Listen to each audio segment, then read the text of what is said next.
Merci de m'avoir accordé cette heure. Je vais essayer de pas trop dépasser donc sur le chinois et je voudrais vous donner des informations qui un peu, je ne sais pas quel est votre niveau de connaissance, hein, de culture générale, ce que peut être le chinois. Je voudrais vous donner un aperçu de ce que les langues ont qui les rapprochent ou qui les différencient en termes de généalogie, en termes de morphologie. Et puis en termes d'histoire, on va dire, et puis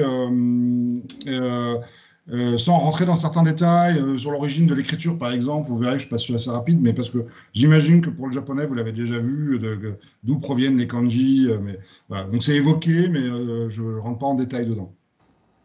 Et donc je vais commencer par un peu d'histoire des langues et un peu après un peu de comparativisme, on appelle ça. Voilà. Donc, on va commencer par une carte des langues en Asie pour vous représenter un peu les grandes familles, pour vous placer ce qui existe. Et donc, pour commencer, je veux dire que la période néolithique en Extrême-Orient est apparue un peu plus tard qu'en Méditerranée, à peu près à la même époque qu'en Europe, avec la domestication des animaux et la culture des céréales, hein, notamment du millet et puis plus tard du riz. En Asie, on a eu droit, enfin, ce qui est aujourd'hui la Chine, à la domestication du cheval, du chien et la culture du millet, la domestication du cochon, ça vient de là-bas aussi. Ça a donné lieu à des gros essors démographiques, en fait, et on pense, enfin, on imagine qu'il y a deux groupes humains qui se sont formés, un du côté du fleuve jaune et l'autre du côté du fleuve bleu. Voilà. Fleuve jaune, fleuve bleu étant le Yangtze-Kiang, celui qui est au plus au sud sur la carte, et qui ont donné lieu, ces groupes humains, à des groupes linguistiques, hein. Les regroupements sont encore un peu hypothétiques, parce que tous les linguistes ne sont pas d'accord, ce n'est pas une science exacte, mais voilà, on sait que plus on remonte, plus c'est hypothétique, mais on essaie de faire correspondre les langues et de trouver des ressemblances. Donc, dans ces deux groupes humains, celui au nord, ce serait détaché deux proto-groupes linguistiques, donc le groupe chinois et le groupe des langues tibéto-birmanes, donc qui regroupe le tibétain, le birman, le karen et d'autres langues. Et puis, plus au sud, un groupe encore plus hypothétique, parce que les langues, on a du mal à les rapprocher, mais les linguistes y arrivent. Euh, Ce serait un proto-groupe qui serait à l'origine de trois familles, des langues thaï-kadai, des langues austroasiatiques, donc austroasiatiques pour Asie du Sud. Autrefois, on les appelait les langues Mon-Khmer, donc cambodgien, vietnamien. Et puis les langues austronésiennes pour les îles du Sud, et autrefois, on les appelait les langues malayo-polynésiennes. Tout ça, ça change tous les 10 ans. On change les termes, on change les hypothèses. Donc, un premier groupe, donc l'austro-asiatique, qui s'est déplacé très loin dans la péninsule indochinoise, le groupe. Et puis, j'ai oublié le groupe Thaï-Kadai, donc les langues thaï, qui s'est installé à peu près au sud du fleuve Yangtze. Et puis tout au nord, entre la toundra et la steppe, il y a un groupe de langues qu'on appelle altaïques, du nom des langues des monts Altaï qui sont situés à cet endroit-là. Euh, Si je prends l'évolution, comment sont réparties ces langues, les langues proto-asiatiques, comme je vous l'ai dit, elles sont réparties dans toute l'Asie du Sud-Est. Les langues austronésiennes, en fait, elles seraient apparues sur la côte de la Chine, se seraient développées à Taïwan, et de Taïwan, on aurait colonisé tout le Pacifique. Les langues micronésiennes, mélanésiennes, indonésiennes, polynésiennes, donc jusqu'à l'île de Pâques, Hawaï, la Nouvelle-Zélande et Madagascar dans l'océan Indien, puisque les Malgaches sont originaires de Malaisie. Le groupe des langues tibéto-birmanes s'est déplacé vers l'ouest et ça donnait lieu à naissance au birman et quelques siècles plus tard, hein, vraiment au tibétain, et d'où s'est détaché le groupe birman, mais vraiment à l'époque du Moyen-Âge en Europe, hein. Les langues thaï-kadai, elles n'ont pas beaucoup bougé, elles sont restées au sud du fleuve Yangtze jusqu'au 12-13e siècle, enfin, au moment où elles vont se faire bousculer par les Chinois. On va le revoir. Et les langues altaïques, elles se sont développées en trois groupes, on va dire. Les langues turques, les langues mongoles, et très tardivement, au début de notre ère, en langue toungouse. Donc le chinois, parti de sa moyenne vallée du fleuve Jaune, Il s'est répandu à la faveur du développement de l'Empire chinois, enfin des royaumes et puis de l'Empire chinois, essentiellement vers le sud, et en repoussant, en assimilant ou en refoulant des peuples qui se trouvaient déjà sur place. Et c'était le cas des Thaïs, mais aussi des Viets, voilà, et de plein de petites minorités qui subsistent encore aujourd'hui en Chine, on va les voir. Donc en fait, en poussant les Thaïs, et les Thaïs se sont refoulés vers le sud-est et sont allés peupler ce qui est aujourd'hui la Thaïlande, le Laos, mais il en reste encore énormément en Chine. Euh, et tout ça, ça a donné naissance à peu près à la carte des familles linguistiques qu'on a aujourd'hui en Extrême-Orient. Je ne parle pas du Japon et de la Corée, j'en parlerai un petit peu après. Voilà, donc on va retrouver nos grandes familles, donc en bleu les langues oralo-altaïques, qu'on appelle aussi turco-mongoles, parce qu'elles regroupent le turc et le mongol. On va avoir le groupe des langues sino-tibéto-birmanes en jaune. On va retrouver le groupe des langues thaï ou thaï-kadai qui est en orange, les langues austro-asiatiques en rouge, donc vous voyez Vietnam, Cambodge essentiellement, et les langues austronésiennes en vert. Et on n'a pas toute la représentation parce que je vous dis, c'est toutes les îles du Pacifique, grosso modo, et puis Madagascar. Et je vous ai mis quelques noms de langues. Donc, vous voyez dans le groupe chinois, tibétain, birman, le karen, c'est une langue aussi sino-tibéto-birmane, c'est une variante du birman. Le laotien, c'est une langue sœur du thaïlandais, hein. Et puis en Chine, vous avez des groupes thaï qui existent toujours, les zhuang et les thaï, qui sont très très nombreux. Je vous ferai un zoom sur la carte de la Chine après, puisqu'on a j'ai vu des questions sur les variétés, s'il y avait des langues minoritaires, des variétés de chinois, et on verra si c'est le cas ou pas. Effectivement, c'est le cas. Mais on a besoin de parler maintenant un peu de vous donner des notions de comparativisme. Alors, on appelle ça aussi la linguistique comparée. C'est une discipline qui a été inventée par les frères Schlegel à la fin du 19e siècle et qui nous permet de regrouper les langues en fonction de leur morphologie. Grosso modo, il y a trois groupes, on va dire, pour le monde. Il y a les langues isolantes, les langues agglutinantes, que Saint-Cyr aime bien dire agglutinatives, parce que ça représente bien ce qu'elles sont, on rajoute des syllabes. C'est Et ça. puis les langues flexionnelles. Donc en fait, toutes les langues dans le monde peuvent se classifier dans une de ces trois familles. Et il faut savoir que ces familles, ce pas des liens de parenté, hein, ce sont plutôt des stades d'évolution dans les langues. Voilà. On va le voir pourquoi, parce que dans nos familles linguistiques qu'on a, qui sont des liens de parenté, on ne va pas retrouver le même croisement qu'avec les langues, avec les morphologies. Donc si je reviens sur la carte des morphologies, alors en Asie, ce qu'il y a de bien, c'est que, enfin en Asie continentale, en Extrême-Orient continental, on a les trois familles représentées. La première, ça va être la famille qui va nous intéresser au premier lieu, c'est la carte des langues isolantes. Donc, je vous ai mis en orange tout ce qui était isolant. Donc, on a les langues thaï-kadai, les langues austro-asiatiques, les langues sino-tibéto-birmanes.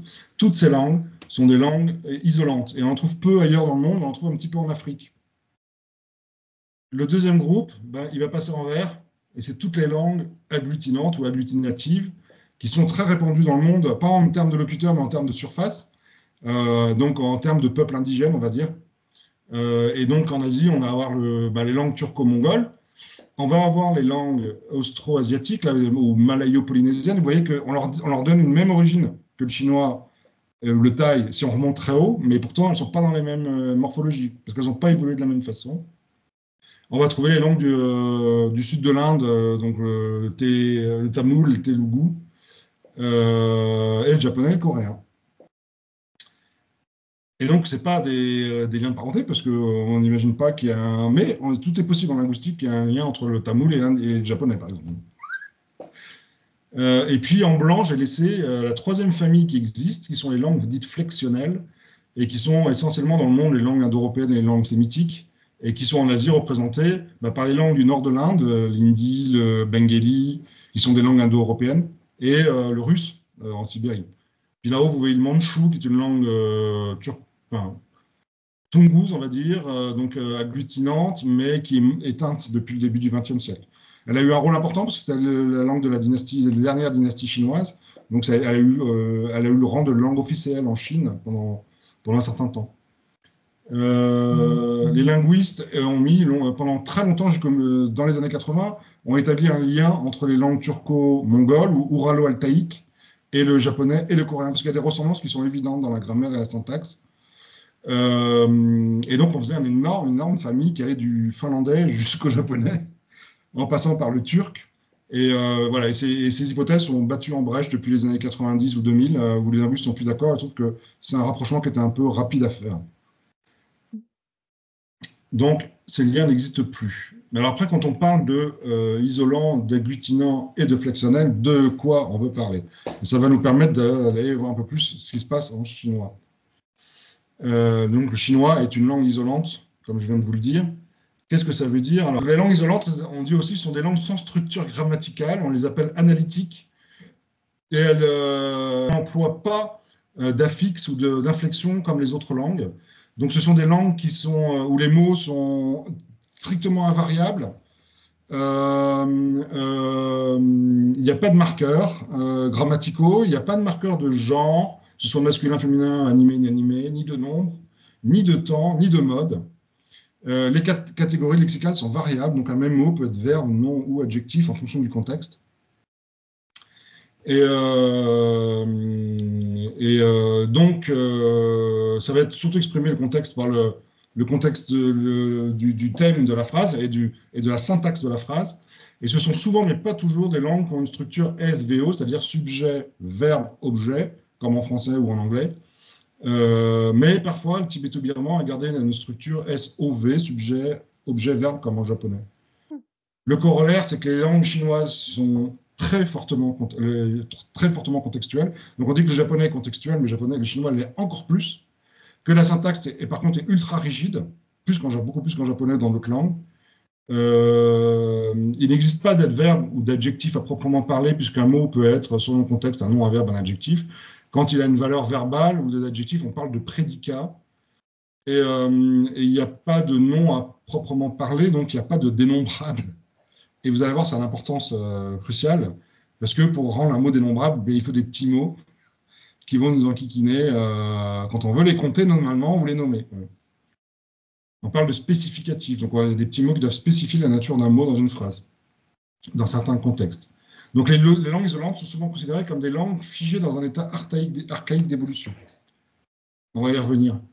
Et là, je vous donne un premier exemple de chinois avec une phrase, donc j'imagine, Santiane d'avoir un problème, comprendre le sens. Wo neng tian ge shao, donc qui veut dire moi, capacité, voire chanteur. Donc ça veut dire simplement, je peux voir le chanteur, je peux voir les chanteurs, je pouvais voir les chanteurs en fonction du contexte. Donc si on est au spectacle, ça veut dire qu'on peut le voir. Oui.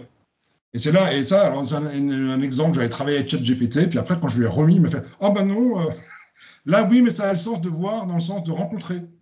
Sinon, on utiliserait plutôt un autre verbe. Mais moi, je voulais garder un verbe simple pour pouvoir comparer, garder un modèle. Donc, si on prend une langue agglutinante, on va prendre un modèle qu'on connaît. Donc, on va prendre le japonais. Watashi wa kashu ga miemashita. J'ai choisi de prendre un passé, parce qu'un chinois n'exclut pas le passé dans son... Il y a un passé en chinois, on le verra plus tard, mais c'est un accompli. Donc voilà, plus qu'un passé. Là, en fait, j'ai pris des petits pions de pulse pour vous montrer qu'en fait, on a des particules qui viennent se coller aux mots, qui ne sont pas des mots en soi. Les langues agglutinantes se caractérisent par l'adjonction d'affixes, suffixes, préfixes aux groupes verbaux ou nominaux, qui sont des traits grammaticaux, qui ne fusionnent pas ensemble, généralement mère générale, et qui n'ont pas de sens pris séparément. Ce sont des particules grammaticales. Et évidemment, on a passé en chinois, chaque mot a un sens. C'est du petit nègre, on va dire, où on ne bouge rien, on ne change rien dans les mots. C'est pour ça et ensuite, un idéogramme. Oui, tu arrives à la conclusion. Alors, c'est bien parce que je n'ai pas prévu un slide, mais on voit que l'écriture chinoise, elle est faite pour le chinois. Ouais, c'est ça. Point barre. C'est un dessin, c'est un mot, c'est un son. Point barre. Donc, il n'y a pas à se poser de questions, quoi. Et après, on va prendre un modèle de langue flexionnelle. Alors, je ne sais pas si vous en connaissez une. Là, c'est la question piège pour voir si vous avez suivi. Le français, c'est forcément oui. français. Ouais, le français, parce qu'on a une langue indo-européenne. Donc, je vous mets le français, paf, j'ai pu voir les chanteurs. Et là, on va s'apercevoir que chaque mot ben, en fait, il a incorporé tous les marqueurs grammaticaux et ils sont indissociables. Donc, on a je, qui est moi, mais en fonction du sujet. Mm. On a est, qui est le verbe avoir, mais qui porte en lui-même la première personne et le présent. On a pu, qui est pareil, qui est le verbe pouvoir, mais qui est un participe passé, donc il y a une sorte d'accompli, en fin de compte, qui portait en lui-même dans le sens. Il y a le verbe voir, il y a les. Alors là, c'est un mauvais chanteur, on va imaginer que c'est en espagnol, c'est los. Ça porte l'article défini, ça porte le masculin, ça porte le pluriel. Et le chanteur, on sent, il y a l'action de chanter, il y a l'agent, celui qui fait, le chanteur, et en plus, il y a son genre, puisque on sait que c'est un homme. Et en plus, il y a le pluriel. Il y a 4 éléments dans un seul mot. Donc, il faut vous représenter ce que c'est qu'une langue flexionnelle agglutinante ou isolante. Dans les langues flexionnelles, donc les dérivations, combinaison d'un élément lexical ou d'un élément, d'un ou plusieurs morphèmes grammaticaux, ont fusionné en flexion, c'est-à-dire en terminaison unique. Donc on les appelle déclinaisons pour les noms et les adjectifs, on les appelle conjugaisons pour les verbes. Donc, en fait, on peut imaginer, enfin, dans le sens que ce sont des particules qui en fait ont fusionné et on ne peut plus les distinguer aujourd'hui, et elles ont parfois changé de radical. Donc en fait, je vous dis, ce sont des étapes d'évolution des langues. Donc pour la linguistique, les langues isolantes sont les premières à être apparues. Elles ont évolué en langue agglutinante et ensuite en langue flexionnelle. Sachant que le mouvement inverse n'est pas exclu. C'est-à-dire qu'il y a des langues, les créolisations, c'est typiquement des langues flexionnelles qui vont retourner dans l'état de langue isolante, où on mélange des peuples et on crée des mots, des langues avec des mots complètement invariables. L'anglais, par moment, on peut se dire, c'est en fait un créole entre le français et la langue originelle, et qui a perdu, avec le temps, énormément, a perdu ses déclinaisons, elle a perdu. Donc il reste le S du pluriel, voilà, le ED, le ING, quelques formes irrégulières, mais en fin de compte, dans la syntaxe, elle est très proche du chinois. Enfin, je veux dire, C'est simplifié. Oui. Donc, il faut juste savoir qu'une langue est rarement purement isolante parce qu'elle présente presque toujours des embryons de morphologie, c'est le cas du chinois, où des mots, des morphèmes ont pris progressivement, ont perdu leur sens sémantique pour devenir des marqueurs grammaticaux. Mais pris isolément, ils ont toujours un sens. Mais ils sont utilisés dans les phrases pour un sens grammatical qui va être un peu différent. On va en voir des exemples.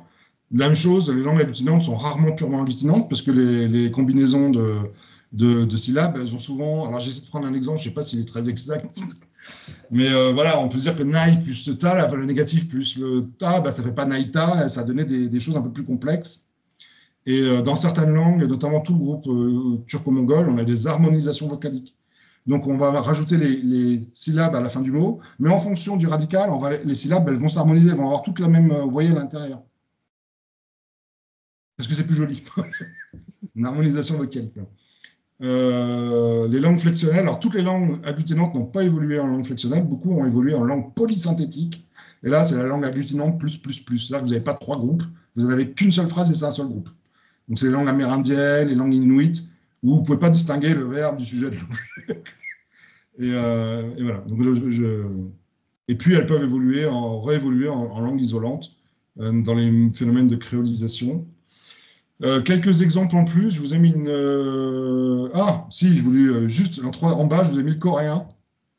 Donner un autre exemple de langue agglutinante et qui est intéressant parce qu'on peut le comparer un peu avec le japonais, mais on va retrouver à peu près les mêmes éléments qu'en japonais. Donc la même phrase, on va avoir nanon ga surel boluses, pardon, bolsuiseot sumnida. Donc on va retrouver na, sujet, moi, plus la particule sujet. Oh, tiens, curieux, mot chanteur, gasu, on a kashu en japonais, on a geisho en chinois, bah, c'est le mot chinois qu'ils ont importé.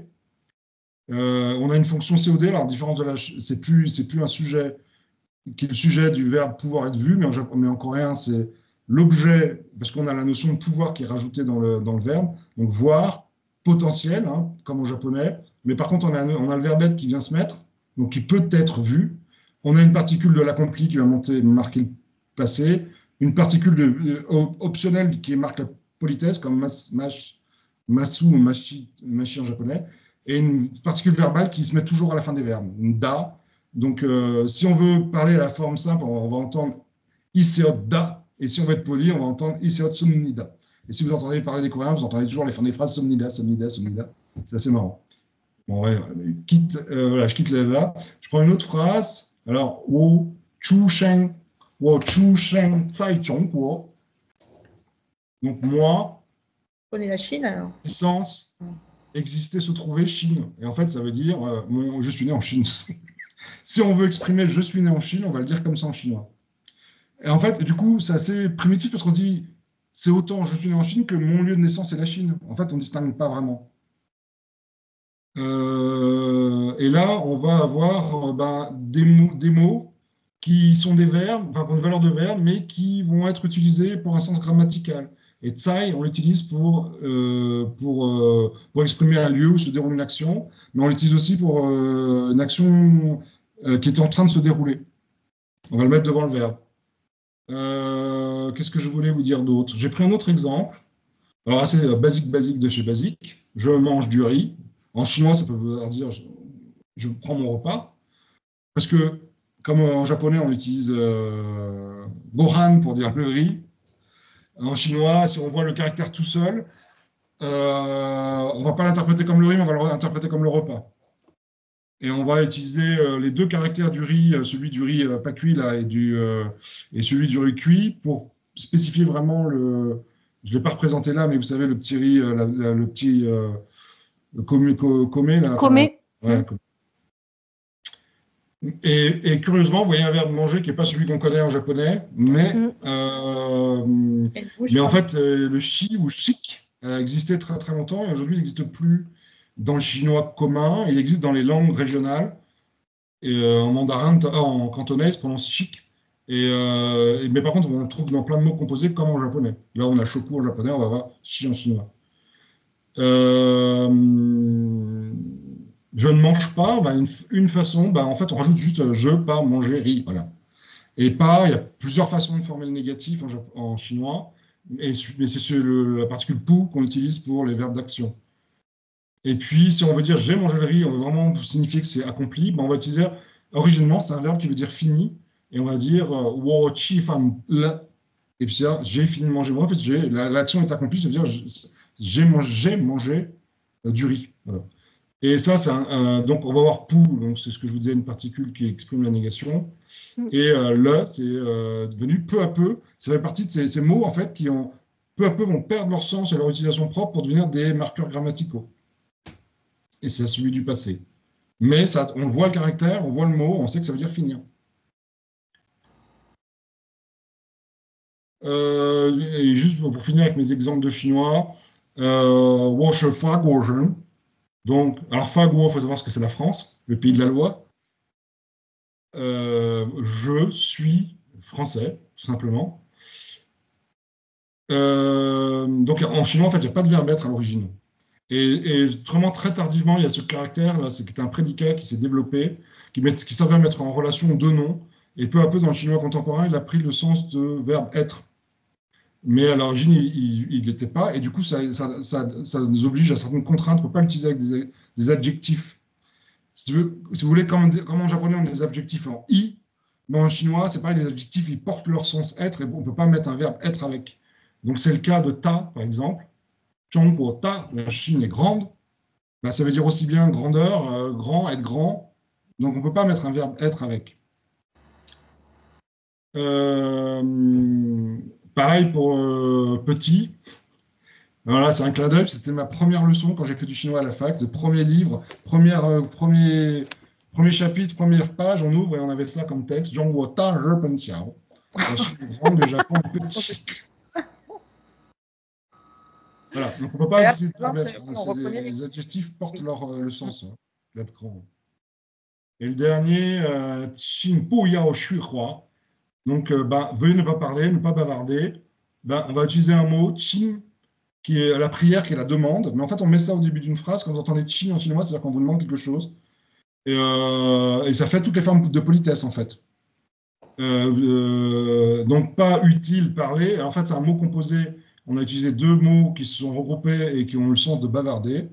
Et donc, on va dire qin bu yao shui hua. Veuillez ne pas bavarder, ne pas parler, quoi. Et c'est tout ça pour vous donner voilà. J'espère que vous avez, pour l'instant, une vision un peu de ce que c'est qu'une langue isolante. Vous voyez, c'est du petit nègre, hein, on va dire comme ça, mais Les il n'y a pas gamins, de grammaire. on fait quoi? Il n'y a pas de grammaire, mais il y a des syntaxes qui est rigide. Voilà.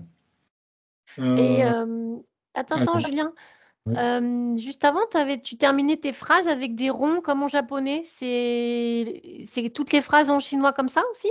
Oui, Ok, sauf les questions qui ont un point d'interrogation, même s'il y a une particule interrogative. Oui, oui, ça marche. oui, oui, oui, oui, oui. Franchement, oui, c'est le même. Ni Chao Sheme Mingzi. Alors, comment t'appelles-tu? Toi, appelé, Sheme, comment? Et Mingzi, c'est le nom de famille. Vous voyez que le premier caractère de Minzo, donc l'avant-dernier de la phrase, il a donné le namae japonais. Et ce qui est amusant, c'est ça n'a pas été repris en japonais. Pourquoi? Parce que en chinois, on dit quel est le caractère de ton nom de famille? Parce que les noms de famille n'ont qu'un caractère en Chine. Mais au Japon, c'est pas le cas, donc ça ne pouvait pas coller, quoi. Donc on n'a pas d'inversion, c'est important de noter en chinois. Donc quand on va avoir un mot interrogatif, il va toujours être à la même place que la réponse, l'objet qu'on demande dans la réponse. Donc on ne va jamais commencer une phrase par quel est, comme on fait en français, comme on peut faire en japonais. Ça sera toujours à l'endroit où on attend la réponse. Parce que sinon on ne va pas comprendre que c'est l'objet de la question. On ne va pas comprendre si ce n'est pas un verbe. Ça va être très confus pour les Chinois. Donc toi appelé comment non, hein, voilà. Waouh. Alors, ceci est toi possessif voiture. Donc, on a une particule qui va se comporter un peu comme le no japonais ou le S apostrophe en anglais. Mais en fait, à la base, il n'est pas fait pour ça. Il sert aussi à accorder, des adjectifs à des mots qualifiés, mais aussi le possesseur au possédé, mais aussi des adjectifs à des mots qualifiés.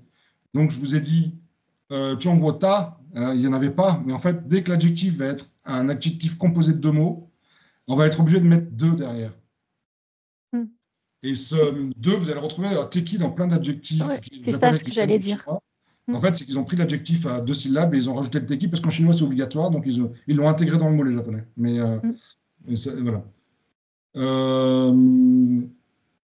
Et une petite particule interrogative qui est comme en japonais, et c'est ma en chinois. Mais qui ne dispense pas de mettre un point d'interrogation, même si ça c'est d'influence occidentale, ça n'existait pas à l'origine. Par contre, elle n'est pas systématique, parce qu'elle n'est pas dans la première question. Oui, non, parce qu'il y a un mot interrogatif dedans, donc tu n'as pas besoin de ma. Remplace. Oui, contrairement au japonais, oui, on aurait un mot interrogatif plus qu'à la fin, j'imagine. En chinois, on n'a pas besoin. Et puis après, il y a l'intonation de la phrase aussi qui va monter, le ton qui va monter. Et puis la dernière, woman may yoche, moi pluriel, c'est un pluriel un peu atypique qui ne s'utilise que pour les pronoms et qui est assez récent, on va dire. Sans avoir voiture, voilà, hein, je n'ai pas de voiture, nous n'avons pas de voiture, sans autre forme de procès. Voilà, on ne sait pas bien où il y a le verbe avoir, mais on ne sait pas vraiment. C'est la position dans la phrase qui nous dit que c'est un verbe. Mais,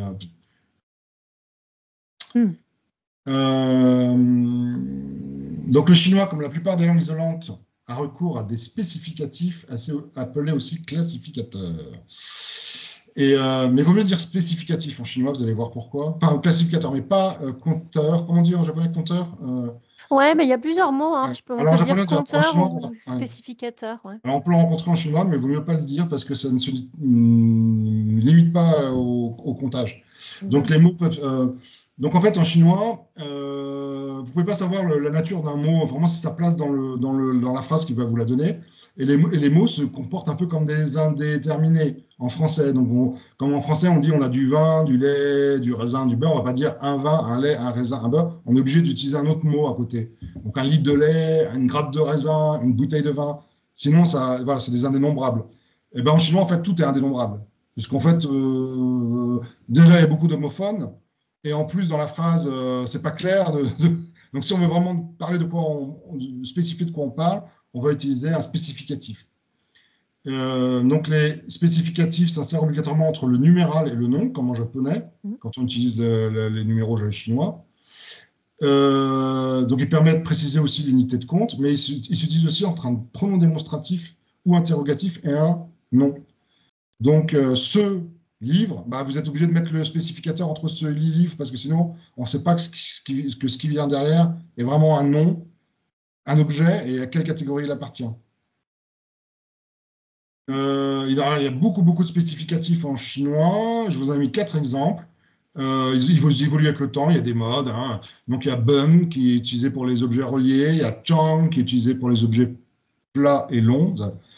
On va avoir Zhi pour les petits animaux, Tiao pour tout ce qui est long et étroit, les jambes, les pantalons, les rivières, les routes, les serpents, les poissons. Et juste pour faire un petit comparatif avec le japonais, donc pas seulement, alors c'est vrai que les spécificatifs sont se retrouvent dans toutes les langues isolantes, et pas tellement, ou pas toujours dans les langues agglutinantes. Il y en a en japonais, il y en a dans les langues du Pacifique, mais c'est pas systématique. Et en fait, on pense que le japonais avait des spécificateurs, peut-être en nombre très réduit. Donc il y a des hypothèses qui disent qu'il y avait Tsu et Ri, un pour les animés, un pour les inanimés. Mais quand les Japonais ont emprunté en fait le système numéral chinois, ils ont aussi pris une partie la mode chinoise de faire, et puis ils se sont créés leur propre catégorie avec. Mais à l'origine, les Japonais probablement avaient un système réduit de classificateurs.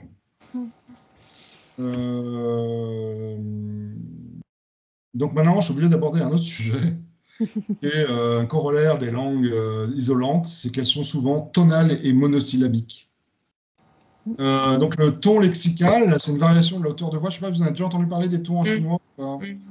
Donc chaque mot en fait est affecté d'un ton. Là, on a un ton haut et plat, un ton montant, un ton descendant remontant et un ton descendant. Et c'est un phénomène caractéristique des langues isolantes et monosyllabiques. Pourquoi? Parce que les langues isolantes sont souvent monosyllabiques, c'est-à-dire elles sont composées que d'une syllabe. Et on va le voir un peu après, si on veut avoir toutes les combinaisons possibles pour faire un vocabulaire étendu et riche, bah, si on combine les consonnes et les voyelles, on n'arrive pas à faire autant de mots qu'il y a de mots dans le dictionnaire, donc on est obligé de distinguer les homophones, et on le fait avec des tons. Donc les langues sont monosyllabiques, sont souvent consonne, voyelle, voyelle, quand on a une diphtongue. Des codes sont des syllabes ouvertes ou des syllabes fermées. Consonne, voyelle, consonne, ou consonne, diphtongue, consonne, comme ma, mae, mak, mek. Et il y a des langues qui sont quasi dissyllabiques parmi les langues isolantes, où on peut avoir des pra, des prak, des prek, c'est le cas des langues du sud, cambodgien, thaï, et où ça augmente les possibilités de composition des mots, mais on dit qu'ils sont quasi dissyllabiques, on a presque 2 syllabes. Savoir que le chinois, en fait, vous verrez après comment il a évolué, mais qu'il y a presque plus en chinois mandarin de consonnes fermées. On n'est presque que des consonnes ouvertes aujourd'hui. Donc, la formation des syllabes en chinois, on a 23 consonnes initiales, on a 14 voyelles et diphtongues possibles, et 3 finales. Dans les finales, j'ai mis celle où il n'y a pas de finale, donc c'est une consonne ouverte, une syllabe ouverte, consonne voyelle, ma, et puis celles qui se finissent par N ou NG. Il y a une petite exception là, dans les finales, vous voyez ER, mais parce qu'en chinois, c'est R rétroflexe. Donc il y avait un peu comme le R américain qui fait à la fin d'un mot. Donc en chinois, la plupart des syllabes sont ouvertes, c'est-à-dire pas de consonne à la fin. On va trouver que le groupe N et NG. N comme au japonais, et NG qui est une nasalisation. Si on prend 23 consonnes, fois 14 voyelles, fois 3 finales, on se dit on a 966 combinaisons possibles. C'est pas beaucoup pour faire un vocabulaire. Et encore, c'est même pas la vérité, il n'y en a que 450 en chinois, parce que toutes les combinaisons ne sont pas possibles. Et donc, avec 450 syllabes, dans une langue où les mots ne font qu'une syllabe à la base, il faut faire 40 à 80 000 mots. Donc, vous voyez arriver que derrière, c'est un peu le casse-tête. On va avoir énormément d'homophones en chinois. Mais pour remédier à cette difficulté, une des solutions, c'est de développer des tons. C'est ce qui s'est passé dans le chinois, dans l'évolution de l'histoire du chinois. Et dans d'autres langues monosyllabiques. Alors là, je vous ai pris des langues reprenant mes groupes de familles d'Asie. Chinois, tibétain, birman, on va voir qu'elles sont toutes tonales, elles sont toutes monosyllabiques. Par contre, elles n'ont pas toutes la même syntaxe. On a sujet, verbe, objet, comme on l'a vu en chinois. Le tibétain et le birman, on va avoir l'ordre inverse. Et par contre, c'est des adjectifs c'est des langues où l'adjectif vient avant le nom, comme en japonais ou en anglais. Ce qui n'est pas le cas des autres langues du sud de l'Asie, qui, elles, on va voir les adjectifs viennent après le nom, comme en français pour la plupart des adjectifs. Mm. Et puis j'ai mis pour un titre d'exemple des langues d'Afrique qui sont tonales, qui ont quitté un peu le monosyllabisme. Et je n'ai pas trouvé d'autres exemples dans le monde où il y avait des langues tonales monosyllabiques. Cependant, on considère que le chinois, en fait, aujourd'hui, a tellement évolué que 70% de son vocabulaire est composé de mots composés. Donc, en fait, les Chinois ont agrégé deux mots qui, pris séparément, ont toujours un sens si on prend un caractère la plupart du temps. Mais en fait, dans l'emploi courant, on va avoir deux syllabes, deux caractères pour désigner le soleil, pour désigner plein de choses. En fait, on ne va pas utiliser que le caractère d'origine. Donc, ça permet aussi de donner des nuances.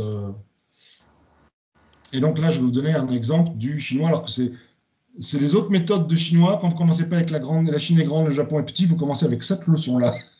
Donc, ce sont les 4 tons du mandarin.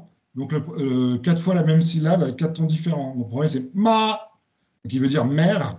Quand on redouble, mama, ça veut dire maman. On a ma, avec ton montant, donc ça désigne une plante, c'est le chanvre, le lin. On va avoir le ton descendant remontant, ma, ma, et ça désigne le cheval. Et le ton qui descend, ma, qui veut dire qui veut dire blâmer ou insulter. Et donc on a les 4 tons chinois, mais en fait il y en a un troisième, il y en a un quatrième, il y en a un cinquième, c'est les syllabes, elles sont très peu nombreuses, qui sont atones. Alors ça va être quand deux fois la même syllabe, quand on fait des répétitions avec 2 fois la même syllabe, on ne va pas répéter 2 fois le même ton généralement, enfin non, souvent. Donc la deuxième va être atone. Et puis c'est quelques petits mots grammaticaux comme le qui marque le passé, qui veut quel verbe finir, et puis la particule interrogative ma. Donc atone, c'est comme en français, quoi. Atone, ouais, c'est ça. Mm. Donc c'est une langue très chantante le chinois. Et donc avec ces 4 éléments, ou ces 5 éléments, si on n'en prend que 4, on peut faire une phrase en chinois. Ma. Voilà. Est-ce que maman a grondé le cheval? Je vous en reparlerai après, mais vous voyez que j'ai mis 2 graphies en haut et en bas. Donc chinois traditionnel et chinois simplifié. J'y reviens après. Et puis, juste j'ai dit que je ne parlais pas beaucoup du langage, de l'écriture, j'en parlerai un peu après, mais de l'origine des kanji. Mais juste vous rappeler, des choses que vous avez certainement déjà vues, que le caractère du cheval, il dérive d'un petit dessin de cheval qui a évolué vers un caractère unique. Ce qui est intéressant de noter, c'est qu'il a été utilisé pour sa valeur phonétique dans d'autres caractères, et on en a 3 sur l'écran. En fait, quand on a voulu écrire maman, on s'est dit qu'est-ce qu'on va faire? On va prendre le cheval, il y a un son qui ressemble. Et puis, on va mettre une clé différente qui va donner un peu le champ sémantique, à quoi ça se rapporte. Donc, un son ma qui se rapporte à la femme, c'est maman. Un son ma qui se rapporte à la bouche, en fait, on n'utilise que pour le son, c'est pour la particule ma interrogative. Et le son ma sous un petit filet, c'est pour dire quelque chose qu'on blâme ou qu'on vend. Voilà. Après, la diffusion de la langue chinoise. Alors, on revient sur la carte de la Chine. Donc, je vous ai dit que le chinois est apparu dans le moyen cours du fleuve Jaune et il s'est diffusé d'abord très vite vers le sud. Et donc, entre 3000 avant Jésus-Christ et 256, ça a pris des siècles pour progresser. Et c'est descendu vers la mer et puis vers le fleuve Yangtze. Donc, au début de la dynastie des Zhou, pendant la dynastie de moins 1000 à moins 256, cette progression s'est faite au détriment de peuples qui étaient déjà là, notamment au sud du fleuve Yangtze. Et puis, très vite, il y a des Chinois qui, en dehors du royaume initial, vont s'installer dans l'embouchure du Yangtze, ce qu'on appelle les Wu. Le royaume de Wu. Et puis, quelques années après, en 250 avant Jésus-Christ, à l'époque des royaumes combattants, on a une implantation qui s'affermit au sud du fleuve Yangtze. Et là, vraiment, au détriment d'autres peuples austronésiens, Tai Kadai, et un groupe dont je ne vous ai pas parlé, les Hongmian, ou Miao Yao en chinois, qui sont des groupes initiaux qui étaient là et qui se sont fait refouler ou assimiler, ou isoler, on va dire. Et puis les Chinois ont migré par vagues, souvent quand il y avait des troubles, des guerres civiles, des invasions des barbares du Nord, et ben on avait des tas de Chinois qui partaient et donc on leur donne des noms. Alors il y a les Wu qui sont installés vers moins 400 au sud, à peu près au sud de Shanghai. Il y a les Xiang qui sont installés vers moins 250 au sud. Et puis c'est aussi des mouvements de colonisation, hein. Ils sont chassés, ils fuient les troubles, mais ils vont s'installer comme colons dans le sud, quoi. À la fin des dynasties des Qing, donc 50 ans plus tard, les Qing, c'est eux qui ont unifié vraiment pour la première fois le pays, et ils ont donné leur nom au pays, la Chine, hein. Dans les langues occidentales, en chinois on ne dira pas comme ça. Mais comme nous, c'était l'époque où ils étaient en contact avec les Romains par les routes de la soie, ben, le nom s'est formé en Europe. Là, on a vraiment des peuplements de colonisation qui s'installent vers le sud, et on a notamment les Yue qui vont s'installer, et la langue Yue, on dit aujourd'hui, on utilise un autre mot qui est le cantonais, en fait. Et puis après, on a les Han au début de notre ère, on a les Ming qui vont se déplacer un peu plus vers le sud. Et puis, en 200 après Jésus-Christ, donc là, on est 400 ans plus tard, on a à nouveau la Chine qui s'est séparée en 3 royaumes.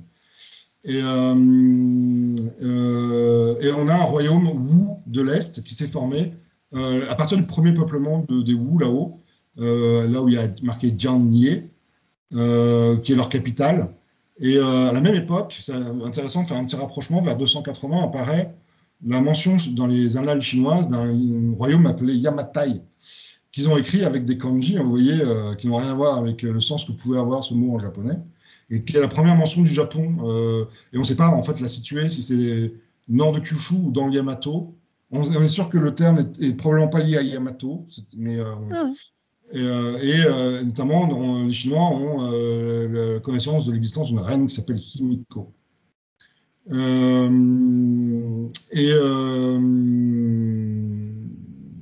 Voilà, premier contact avec la Chine. Et c'est le premier contact donc, du Japon avec la langue chinoise, qui était la langue des Wu, puisque c'était leur capitale, était dans le royaume de Wu. Et donc, ce qui prononce Ngu en vieux chinois et qui a donné Go en japonais, on verra un peu plus tard, dans le Gohon, une des lectures Onyomi. Il y en a une qui s'appelle le Gohon, et en fait, ça veut dire Wu en chinois. Et Wu, c'est aussi le nom du dialecte qu'on parle à Shanghai aujourd'hui. Il y a encore des peuplements, vers 420, les Hakka, qui sont aussi des gens qui sont venus du centre de la Chine, qui sont allés se réfugier dans le sud. Ensuite, on va se situer à l'époque de vraiment là où les Chinois sont vraiment florissants, l'un des royaumes les plus riches et puissants, une des dynasties les plus puissantes de Chine sont les Tang, hein, et sous les Tang, c'est là où les Japonais vont vraiment être en contact culturel. Avant, on a eu un contact diplomatique, mais ça s'était limité à ça. Et d'abord, vers le IVe siècle, ils ont probablement reçu des textes bouddhistes du royaume de Pekché, que les Japonais appelaient Kudara. Mais d'après le Nihon Shoki, c'est vraiment entre 538 et 552 qu'il va y avoir un vrai échange diplomatique avec les Japonais. Et les Japonais, en fait, le royaume de Wa notamment l'empereur, va envoyer son neveu. J'essaie d'accélérer parce que je vois que dans le temps, on ne va pas y être. Il envoie des ambassades en Chine pour plusieurs expéditions pour rapporter en fait des savoirs de Chine en termes de religion, de droit, d'organisation politique, de morale, d'art, d'architecture. Et c'est vraiment à partir de ce moment-là où le Japon va se siniser. On a encore des petits groupes là, on a des pings vers l'an 1000 qui sont installés, de Chinois qui sont installés tout au sud, et ce sont des militaires en fait qui se sont fixés là, avec leur famille. Je vais parler de l'évolution de la langue dans l'histoire. Donc, on avait un chinois archaïque vers 1300 avant Jésus-Christ. Je vous ai mis les 2 dynasties, Han et Tang, qui ont été vraiment marquantes dans l'histoire de la Chine. Et puis, il faut savoir qu'entre 500 avant Jésus-Christ et 200 après, donc pendant une longue période de 700 ans, c'est formé et figé une langue qu'on appelle le chinois classique. Un peu comme nous en Europe, on a le latin classique, puis après le latin médiéval, mais on a une langue qui s'est figée, et puis qui va perdurer en fait jusqu'au début du XXe siècle, comme langue de l'écrit. Et donc pendant cette période, on a la rédaction des grandes œuvres de la civilisation chinoise, les œuvres qui sont liées à la philosophie confucéenne, on va dire, au confucianisme. Donc les 4 livres, les 5 classiques, puis après les 13 classiques du confucianisme. Et puis des tas de traités d'histoire, de géographie, de médecine, d'astronomie, de poésie, d'architecture. Et puis la traduction depuis les langues indiennes des premiers sutras bouddhistes en chinois. Voilà, et tout ça va donner une langue qu'on appelle le chinois classique, Gu Wen en chinois. Mais alors, ce qui est intéressant de savoir, c'est que le chinois, il va être utilisé dans toute l'Asie jusqu'au début du XXe siècle. Il va aussi servir à transcrire tous les sutras bouddhiques entre le 2e et le 11e siècle. Et puis après, il va servir en fait, comme langue de diplomatie, de science, de culture pour plusieurs pays. Le Japon, la Corée et le Vietnam. Donc en Japon, on l'appelle Kanbun. En coréen, ça se prononce Hanmun. Et en chinois, Hanvan. En viet, pardon. Ou Hantu. Voilà. Et ces langues vont être utilisées et enseignées, en fait, vont être les langues de la diplomatie, des lois, jusqu'au début du XXe siècle. Et puis elle va donner aussi naissance à une langue littéraire, une langue donc, qui ne correspond pas vraiment au langage parlé, qui est un peu figée, et qui est celle qu'on utilisait pour la littérature en Chine et qui a été abandonnée au début du XXe siècle. Alors, la diversité dans l'espace et dans le temps, je vous ai parlé de nos Chinois qui venaient du fleuve Jaune, qui sont partis en vagues migratrices vers le sud, et ça a donné naissance à des langues chinoises, aux langues sinitiques, qui sont assez variées, qui ne sont pas compréhensibles mutuellement. Elles sont assez diversifiées pour que les gens ne se comprennent pas. Et grosso modo, on distingue ces langues-ci, donc le Hakka, qui a quand même tout de même 90 à 100 millions de locuteurs, le cantonais, qu'on appelle aussi Yue, qu'on appelle Yue, mais cantonais en français, 90 millions de locuteurs, le Wu, dans le centre, près de Shanghai, le Ming, le Gan, le Xiang et le Pinghua, voilà, qui sont des langues vraiment différenciées. Puis tout le reste, puis il y a le Jin aussi au nord, qui est depuis quelques années considéré comme une langue à part, qui avant était considérée comme une variante du mandarin. Et on considère que tout le reste de la Chine parle mandarin. Mais c'est une vision un peu raccourcie, parce que ce mandarin, on sait qu'on peut le découper en au moins 8 dialectes qui ne sont pas compréhensibles non plus. Mais c'est quand même une langue commune qui s'est développée sur le dos de minorités ou de barbares dans le Nord, et donc était vraiment la langue utilisée communément. Donc, ce n'est pas une langue de natifs. Elle a énormément évolué, on va le voir, si on a le temps, c'est beaucoup diversifié du chinois originel, et on peut dire que les langues que vous voyez en couleur dans le sud, elles sont restées beaucoup plus proches du chinois ancien, du chinois classique. Et puis, il y a des tas de minorités. Alors, je ne sais pas si vous voyez les distinctions, mais il y a du vert, il y a du bleu et du rouge. Et ce sont les langues thaï et les langues miao yao ou hongmian qui comportent encore quelques millions de locuteurs chacune, de minorités qui sont retrouvées isolées en Chine, mais qui sont toujours bien présentes. Et qui sont protégées par le gouvernement communiste. C'est parmi les fameuses minorités qui a le droit d'avoir plus d'un enfant jusque dans les années 90, alors que les Chinois n'avaient pas le droit. Le chinois, donc le mandarin, plus de 1,12 milliard de locuteurs natifs. C'est la langue la plus parlée dans le monde. On l'appelle, donc c'est une langue qui s'est formée au XIIIe-XIVe siècle sur la base du dialecte de Pékin, très dans le nord, vous voyez, hein. Donc très influencé par les vagues de barbares, et peut-être que ça a marqué aussi l'évolution linguistique de la langue, hein. Et puis on l'appelait autrefois Ganhua, qui veut dire la langue des fonctionnaires, hein, mais aujourd'hui on utilise plutôt le terme Putonghua, la langue commune, mais on peut aussi dire tout simplement Hanyu. Han, c'est Kan, c'est le caractère Kan qui a été simplifié, la langue des Chinois en fait. Et le terme mandarin est purement européen, c'est les Portugais mandarines qui ont utilisé ce mot-là en prenant un terme malais qui veut dire conseiller officier, et c'était pour désigner la langue parlée par les officiers, les fonctionnaires chinois, quoi, les fonctionnaires impériaux. Donc le chinois, c'est beaucoup plus diversifié que les autres dialectes du Sud. Il a perdu les consonnes voisées initiales, donc B, P, B, D et G n'existent plus. C'est des sons qui ont disparu. Ils ont été remplacés par d'autres. Elle a perdu toutes ses consonnes finales, sauf le N et le NG dont je vous ai parlé. Elle a développé des tons, mais moins que les autres langues. Elle a 4 tons, le Wu en comporte, et le Xiang en ont 5, le cantonais en a 6, le Gan en a 7. Tons différents. Et juste pour vous reprendre l'exemple de mes ma, il faut savoir qu'en chinois ancien, on n'avait pas un seul son. même si on a utilisé le caractère ma pour son sens phonétique, mais si on remonte en chinois archaïque, on avait des mots qui se prononçaient différemment, hein.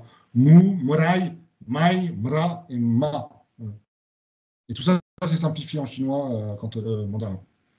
Donc, si dans les mots chinois, vous voyez des mots comme wok ou chop suey, comme je vous ai dit, toutes les consonnes finales avaient disparu, vous savez que ce n'est pas du mandarin. Et effectivement, c'est du cantonais. J'ai voulu explorer 4 mots chinois et voir comment ils ont évolué dans le temps. Je n'ai pas choisi au hasard, hein, mais en chinois ancien, on avait 4 caractères, un qui voulait signifier grand, qui se prononçait dai, un qui voulait dire battre, frapper ou attaquer, qui se prononçait tain, un qui voulait dire atteindre, qui se prononçait dat, pas de ton, et un qui voulait dire attacher, qui se prononçait tat, pas de ton non plus. Et puis comment il évoluait dans différents dialectes, ben, en cantonais, il est devenu dai, da, dat, alors avec un ton bas descendant et un ton bas, da. Vous voyez qu'en cantonais, on a gardé des consonnes finales à la fin des mots.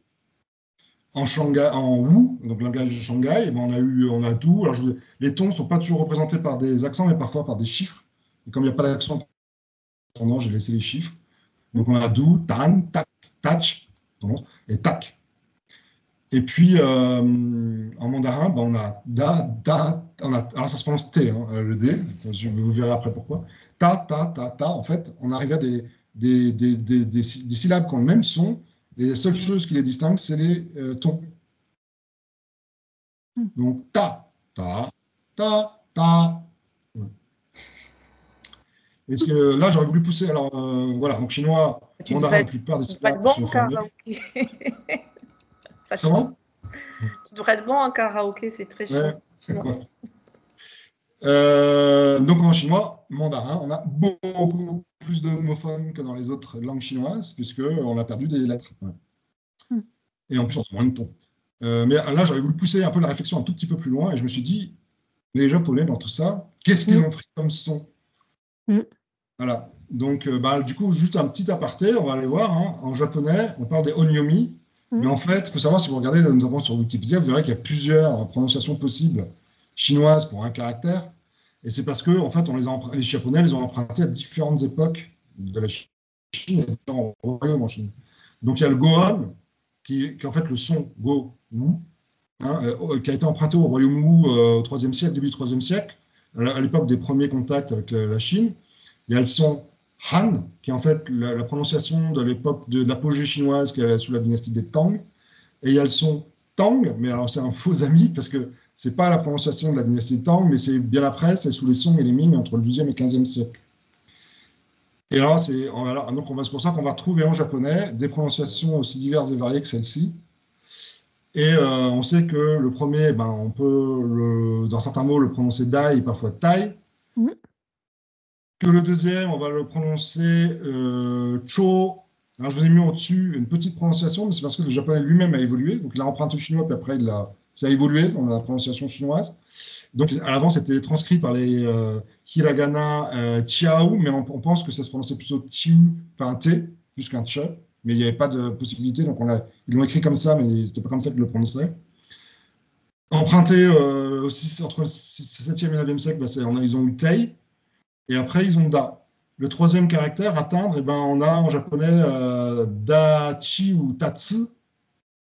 On se dit, mais que vient foutre ce chi et que vient foutre ce tsu? Mais en fait, il faut comprendre qu'en chinois, il y avait une consonne derrière, que les japonais, ils savent pas articuler une consonne toute seule, donc ils sont obligés de prendre une autre syllabe.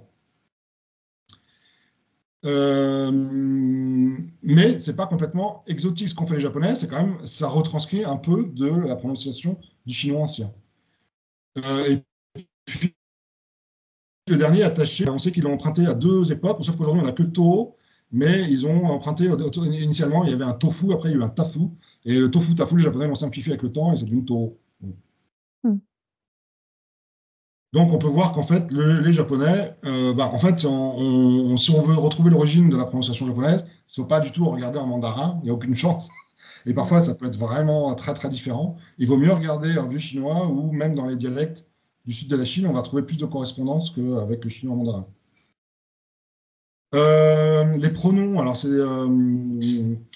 Une autre façon dont le chinois a évolué, donc un thème que j'avais voulu mettre en avant, donc le confucianisme, donc une philosophie qui crée une structure hiérarchique très forte en chinois, qui a obligé à avoir un langage qui marquait des formes d'humilité, de politesse et l'utilisation de termes honorifiques.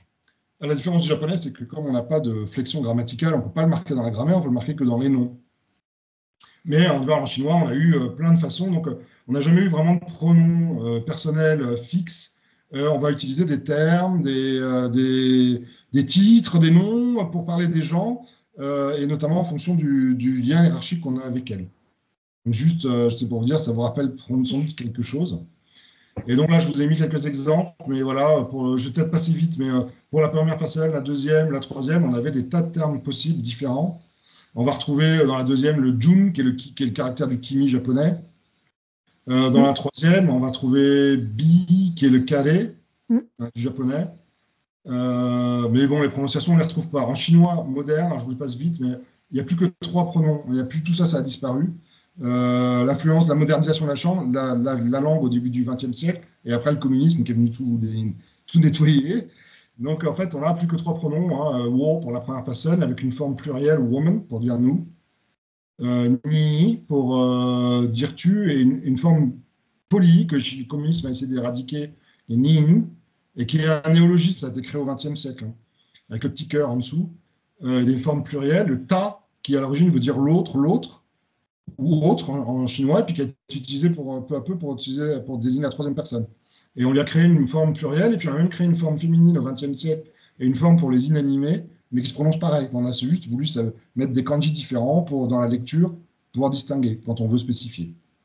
Et puis c'est aussi l'influence des langues occidentales, hein, qui a fait qu'on distingue le masculin et le féminin. Les Chinois, ils n'avaient rien à faire au départ.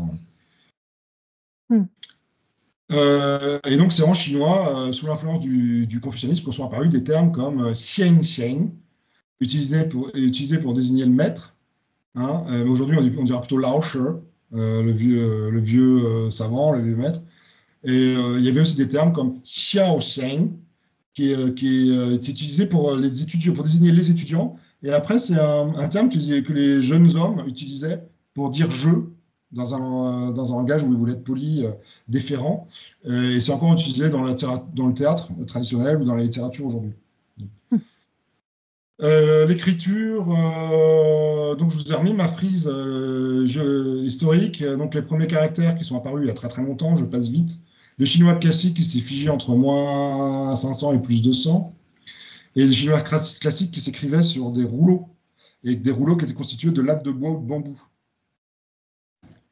Il y a eu aussi des rouleaux en soie qui étaient horriblement chers, qui sont mal conservés, mais qui ont existé. Et puis les Chinois, ils ont une super invention, ils ont inventé le papier sous les Han, donc ils ont passé au rouleau papier. Là, à peu près à la même époque, on avait même, à l'époque des rouleaux en latte, en Égypte, on avait des papyrus, mais on avait déjà des rouleaux aussi. Les Chinois se sont dit, les rouleaux, c'est un peu casse-pied. Quand on veut consulter un chapitre au milieu, il faut dérouler tout et rerouler de l'autre côté. Donc, ils ont inventé les formats en papillon, notamment avec le développement des examens officiels. Il fallait avoir des chapitres auxquels on puisse accéder pour réviser rapidement. Et on a fait la pliure en accordéon. Et puis, un peu, on a inventé l'impression. Donc, l'accordéon, ça n'allait plus. Et on a fait des petits feuillets qu'on a assemblés, étaient reliés en sutra, en papillon, puis finalement, on est arrivé au livret d'aujourd'hui. Donc les Chinois, depuis le début, ils écrivent de haut en bas, puisque de toute façon, ils écrivaient sur des lattes déjà. Donc, ce n'était pas la peine d'aller sur de différentes lattes. Si jamais on les déliait, ça n'avait plus de sens. Et puis, pour ne pas gêner l'écriture, on écrivait de bas en haut et de droite à gauche, puisque de toute façon, parce que le rouleau aurait gêné. Vu que la plupart des scripts sont droitiers, avoir le rouleau à droite, c'était gênant. Les caractères, je vous passe très vite. Alors là, c'est juste combien il faut maîtriser de caractères quand on est chinois. Donc, les caractères sont indispensables pour lire 90 ou suffisants pour lire 90 à 95% des textes courants. En japonais, on estime que c'est plutôt 1500. Il faut, à la fin du collège, on maîtrise 3000 à 3500 caractères en Chine. À la fin du lycée, 4500 à 5000. Au Japon, la loi exige que vous en maîtrisiez 2136. Un dictionnaire chinois va répertorier moderne à peu près 12 000 caractères. Un dictionnaire japonais, ça dépend des éditions, mais 6 000 et 10 000. Et par contre, un dictionnaire chinois ancien complet, il va comporter presque 56 000 caractères, plus de 50 000. Et la plupart, c'est des caractères qui ne sont plus cités aujourd'hui. Donc voilà. 3 réformes importantes pour l'écriture, on approche de la fin. Dans les années 50 en Chine populaire, la première, c'est la réforme orthographique, qui reprend des habitudes de graphie qui étaient celles qu'on a quand on écrit à la main, en fait. Donc avant ça, je reviens un tout petit peu en arrière, les caractères chinois ont évolué dans le temps, et je vous ai mis 2 exemples. Le koku, qui a évolué d'une forme ancienne vers une graphie moderne, qu'on appelle shinjitai en japonais, et le japonais a connu la même évolution. Et le deuxième, gaku. Alors, je vous ai mis la prononciation en mandarin et à côté la prononciation en vieux chinois, en chinois archaïque, parce que ça vous aide à comprendre d'où vient le kaku. Il vient du kwok. Mais si vous voyez le guo d'aujourd'hui, c'est moins évident. Kuo, pardon. Et le sue, alors c'est pareil. Le sue chez japonais et chinois, vous dites, mais quel rapport avec le gaku, quoi. Et en fait, en vieux chinois, c'était kwak. Dans les années 50, on a eu donc une réforme orthographique et l'idée, c'était de réduire le nombre de traits pour aller plus vite dans l'écriture, pour que ce soit plus simple pour les écoliers. Et donc, qu'est-ce qu'on a fait? On a simplifié, on a juste pris ce qui se faisait à l'écrit. Donc, si vous prenez ce caractère que vous connaissez, quand on le calligraphie, ça va donner à peu près ça. Quand on veut aller un petit peu plus vite, on va avoir ça. Quand on va encore un peu plus vite, on a ça. Les Chinois, ils ont dit, on va inscrire cette modification dans l'orthographe, point barre. Et donc, ils ont fait le nouveau caractère. Et donc, pour les distinguer, on parle de chinois simplifié ou de chinois traditionnel. Cette réforme ne s'est pas appliquée à Hong Kong, maintenant elle s'applique de force, plus que de gré, puisqu'ils sont passés en Chine communiste, mais elle ne s'applique pas à Taïwan qui a gardé le chinois traditionnel. La plupart des simplifications n'empêchent pas vraiment de reconnaître les caractères, en fait, c'est vraiment un peu de l'entraînement. Et en fait, à force de les voir, on comprend. Alors moi, j'ai commencé à l'inverse, parce que j'ai appris le chinois avec les caractères simplifiés. Moi, j'en ai pas fait, j'ai fait qu'1 an en option, donc voilà. Mais après, j'ai vu les caractères traditionnels, et j'ai pas eu trop de mal, parce qu'on voit que c'est plus compliqué, mais on reconnaît un peu la graphie. En haut, je vous ai mis 2 exemples là pour voir, c'est que la réforme s'applique aussi pour les dérivés. C'est moins vrai pour les clés. Vous voyez le 2e caractère, Go, là. La clé a été fiée, mais c'est un caractère qui correspond à IU en japonais. Quand il n'est pas en une clé, il ne sera pas simplifié. Par contre, il y en a d'autres, c'est beaucoup moins évident, et ils sont nombreux aussi. Donc, vous voyez la tête, un to. Et là, on voit bien un petit personnage, on a voulu désigner la tête, mais on a vraiment changé le caractère. Le deuxième est un peu plus marrant, chu, parce qu'on voit qu'on a voulu garder l'idée de la main qui tenait un pinceau, du caractère originel qui est en haut, la partie haute du caractère. Le dragon, alors, pourtant, qui est propre, vraiment attaché à la culture chinoise, qui est emblémique, on l'a quand même simplifié. Et même le caractère Han, Kan, qui désigne les Chinois, a été simplifié. La deuxième réforme, c'est le changement de sens de l'écriture sous le fait de l'influence occidentale au début dans les années 50, mais aussi parce qu'on disait que c'était plus approprié aux ouvrages scientifiques. Ça, c'est un peu la propagande communiste. Mais c'était pour moderniser, puis faire un peu la révolution culturelle. Mais c'était plus pratique pour les formules mathématiques, et aujourd'hui, ça l'est encore plus avec Internet. Donc, j'ai mis 2 exemplaires du quotidien du peuple, l'organe du Parti communiste chinois. Donc, en 49, comment il était écrit, avec des caractères pas encore simplifiés en vertical. Et aujourd'hui, sur Internet, ce que vous trouverez, c'est de l'horizontal avec des caractères simplifiés. Et puis, juste au passage, je vous fais noter comment les Chinois écrivent la date. Vous voyez que pour l'année, ils n'utilisent pas les caractères latins, enfin arabes comme nous. Ils vont utiliser les caractères chinois, mais avec 100, 100, 100 000, sans rien. C'est posé les uns à côté des autres comme ça. Ah oui, d'accord. Mais Taïwan, qui n'a pas adopté les réformes communistes, a quand même opté pour l'écriture horizontale. C'est plus pratique. Mais ils n'ont pas adopté la réforme orthographique, mais alors pas du tout. Vous voyez que le caractère Shin, je ne sais pas si vous arrivez, ils l'écrivent encore avec la vieille graphie que même les Japonais ont abandonnée. Et la 3e réforme, c'est l'adoption d'un système de transcription phonétique à base de caractères latins qu'on appelle le pinyin, qui a remplacé d'autres systèmes. Donc autrefois, on utilisait le buopo, qui est toujours en usage à Taïwan. Et là, je vous ai représenté, je me suis aperçu qu'il manquait le P, mais toutes les consonnes telles qu'elles sont écrites en pinyin dans la première colonne. Juste à côté, c'est la transcription de l'alphabet phonétique. Et puis à côté, je vous ai mis en bleu une sorte d'équivalent en français, on va dire. Je vous disais que les voisines ont disparu, donc vous avez bien un D, un G ou un B, mais ils se prononcent P, T et K en chinois.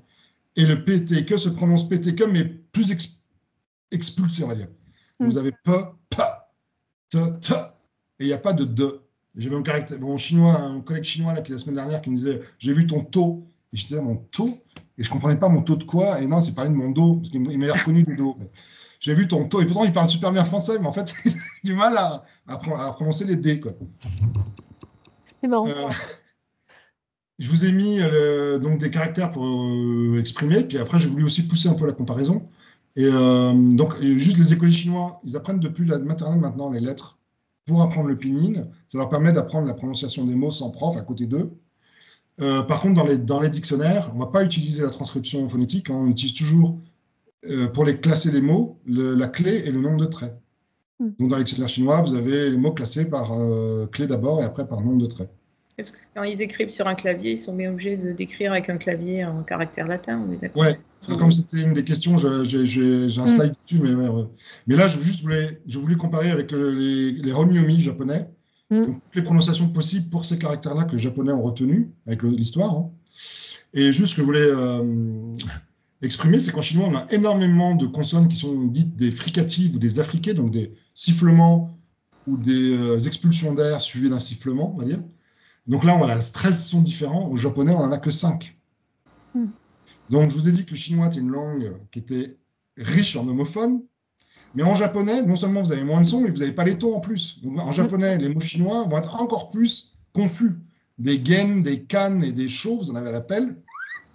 Mais c'est normal, c'est parce que déjà le chinois n'était pas riche en sons, mais alors les japonais l'ont encore moins, quoi. J'ai fait un petit tableau sur les voyelles, toutes les combinaisons qu'on peut faire. Juste retenez que le N et le E, N, G nasalisé n'est pas possible pour toutes les syllabes. Et puis qu'il y a plein d'irrégularités, mais je n'ai pas le temps de détailler. Voilà. Et pareil, j'ai voulu prendre des mots, expliquer pourquoi on avait des syllabes longues en sino-japonais. Et très souvent, j'ai repéré, hein, ce sont justement les nasalisations, pan, feng, dong, qui ont donné des longues syllabes en japonais. Et puis les syllabes yo, c'est une syllabe longue aussi en chinois. Donc, naturellement, mais ce n'est pas les tons. Je pensais que c'était les tons. Et en fait, ce n'est pas du tout les tons qui ont généré des syllabes longues en japonais. Alors, dans les questions, il y avait 2 questions, et après, j'aurais fini.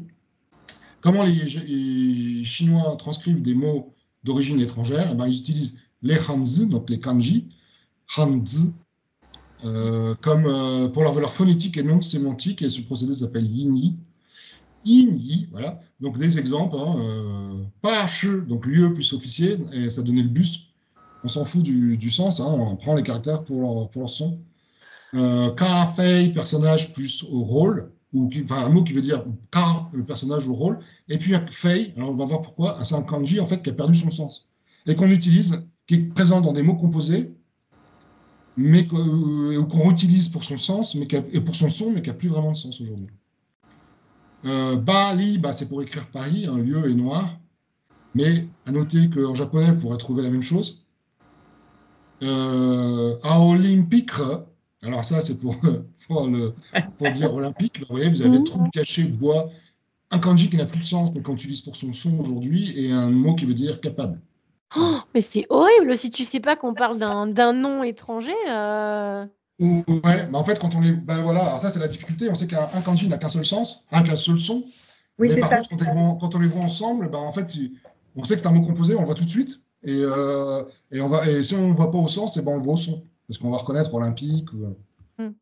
Et Putao, ça c'est amusant parce que j'aurais dû le mettre en premier, ça date du 6e, 7e siècle. On pense que c'est un mot, le nom son vient du persan et qui désigne la vigne. Et c'est passé en japonais. Mais alors, ne cherchez pas le sens dans les plantes, dans les caractères, vous ne le trouverez jamais, quoi. Et donc, en fait, il existe des conventions dans l'emploi des hanzi pour cet usage. La plupart du temps, on utilise des caractères qui sont désuets, qui existent toujours, on les connaît, mais qui sont que dans des mots composés, et seuls, ils n'existent plus vraiment. Comme ça, on est sûr qu'on ne fait pas de confusion. Et puis aussi, le pali, en fait, ces ateji, en fait, c'est ce que les Japonais faisaient avant de généraliser l'utilisation des katakana. À la mode chinoise, ils utilisaient des kanji pour les mots étrangers. Et puis après, les katakana, ils utilisaient pour transcrire le son des mots chinois à la base. Et puis finalement, ils ont généralisé le procédé, quoi.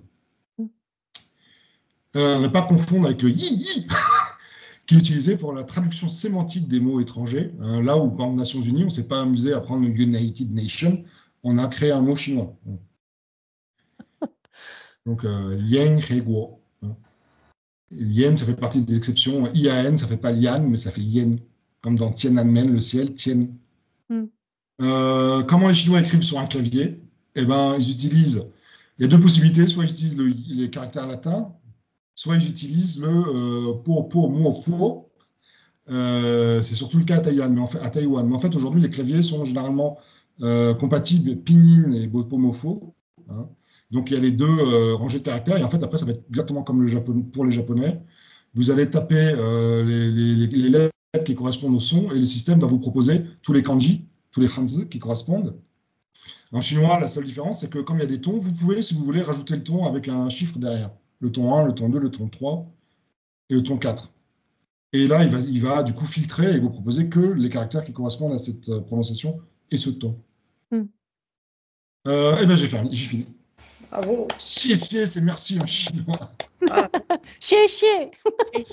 Ah, pareil, Et accessoirement, si on le retrouve, ce kanji, je te fais juste une petite parenthèse, je te pique la parole 2 secondes. C'est le kanji de kansha. Kansha pour remercier. Hein. Kansha sulu ou remercier en japonais. Hein. Si on revient sur les prononciations, il faut juste faire très attention. Aujourd'hui, tous les mots chinois, ils sont transcrits avec cet alphabet pinyin qu'ont établi les Chinois dans les années 50. C'est une norme. Donc, en fait, il ne faut pas toujours chercher la correspondance.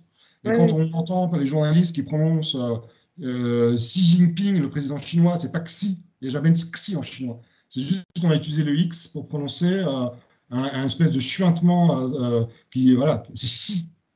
Xi Jinping, voilà. Quand vous voyez le Q, ça ne prononce pas Q, ça va se prononcer Ch. Il y a un Ch très expulsé.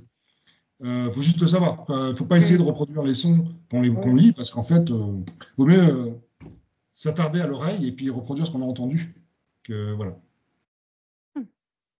L'idée, c'est vous voyez en fait que ce chinois, c'est un petit nègre avec des mots monosyllabiques à la base, parce qu'aujourd'hui, la plupart sont bisyllabiques, mais qui ont tous un sens, qui n'ont qu'une seule prononciation, qui ont un ton. Et après, on peut s'amuser à faire toutes les combinaisons qu'on veut, c'est très amusant. Et ça veut dire qu'un caractère a donc... on comprend que les Japonais et les Coréens aussi sont pourris la vie à vouloir utiliser les kanji. C'est comme si nous, on avait dit, on va utiliser les kanji, enfin, on veut utiliser les kanji, puis chaque fois qu'on voit le mot O, on met le kanji O, mais chaque fois qu'on voit ak ou hydro, on va utiliser aussi, puis derrière, on va mettre des lettres pour dire aqueduc, hydrophise, et puis mais on veut garder un petit dessin qui représente l'eau pour l'eau, quoi. Enfin, avec plusieurs lectures possibles, enfin, c'est compliqué. L'alphabet est une sacrée invention, on peut dire ce qu'on veut. Et c'est pour ça que les Coréens, alors c'est très tardif, mais les Coréens, ils ont pris le problème à bras-le-corps, mais c'est un roi au XVe siècle, j'avais entendu parler. Qui a créé un alphabet. Bon, ça n'a jamais pris, en fait. Attends, je vais remonter au coréen. Mais il a créé un alphabet vraiment très scientifique avec des consonnes, des voyelles. Comme on ne savait pas articuler des lettres, enfin, à mon avis, ils avaient quand même le modèle indien, mais tout était empreint de philosophie chinoise et que les caractères, c'est très lié à la culture. Ils ont, je remonte, je vais y arriver là.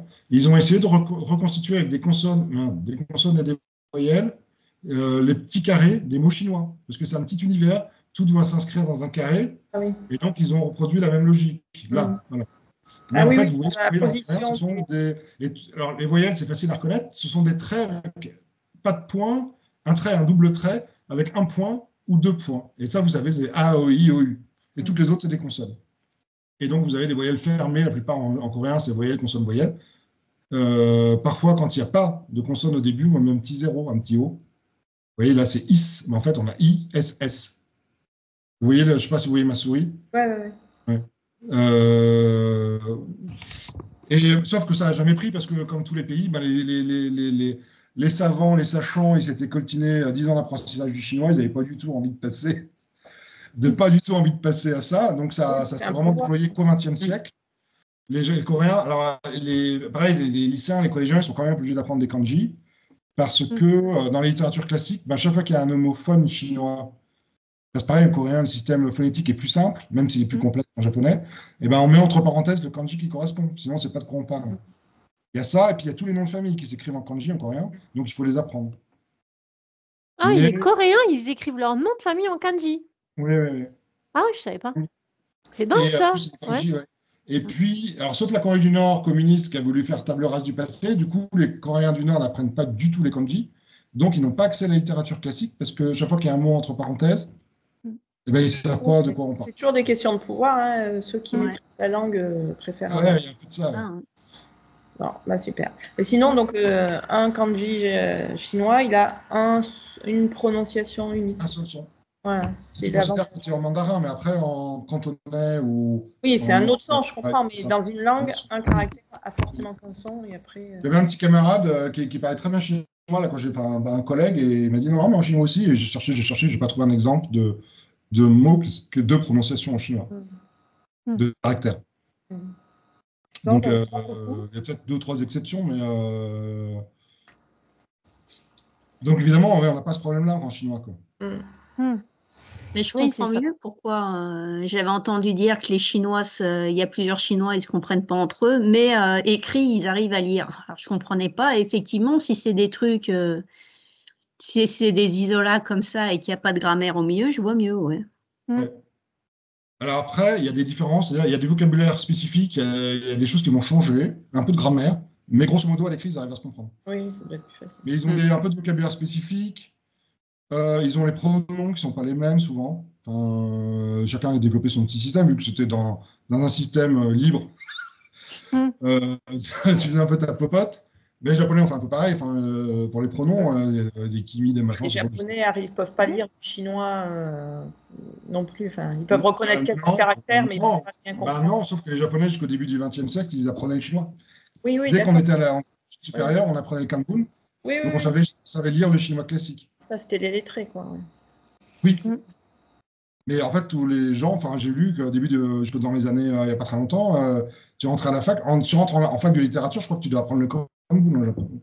Sinon, tu n'as pas accès à la littérature Oui, il y a classique. tout ce qui était ancien. Comme si c'est nous, tu voulais faire des lettres et tu n'apprenais pas le latin. Enfin, c'est un peu comme nous ici, voilà, latin grec, c'est ça. on peut avoir accès à certains trucs de latin ancien.